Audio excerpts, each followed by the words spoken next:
Other Srinivas CPI రాష్ట్ర council member.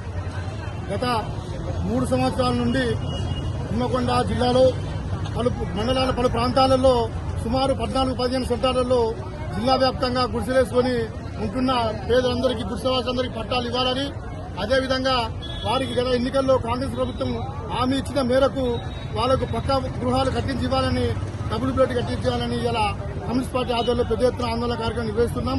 ప్రభుత్వము వెంటనే వీటిని బడ్జెట్లో ప్రవేశపెట్టే విధంగా పెద్ద ఎత్తున ఈ పేదలకు గుడిసెలేసుకున్న వాళ్ళందరికీ పట్టాలు ఇచ్చి ఇల్లు నిర్మించాలని భారత కమ్యూనిస్ట్ పార్టీగా డిమాండ్ చేస్తున్నాం. ఆదర్ శ్రీనివాస్ సిపిఐ రాష్ట్ర కౌన్సిల్ మెంబర్. గత 3 సంవత్సరాల నుండి హన్మకొండ జిల్లాలో మండలాల పలు ప్రాంతాలలో సుమారు 14-15 సెంటర్లలో జిల్లా వ్యాప్తంగా గుడిసెలేసుకుని ఉంటున్న పేదలందరికీ గుడిసెవాసులందరికీ పట్టాలు ఇవ్వాలని, అదేవిధంగా వారికి గత ఎన్నికల్లో కాంగ్రెస్ ప్రభుత్వం హామీ ఇచ్చిన మేరకు వాళ్లకు పక్కా గృహాలు కట్టించి ఇవ్వాలని, డబుల్ బెడ్ కట్టించాలని ఇలా కమ్యూనిస్ట్ పార్టీ ఆధ్వర్యంలో పెద్ద ఎత్తున ఆందోళన కార్యక్రమం నిర్వహిస్తున్నాం.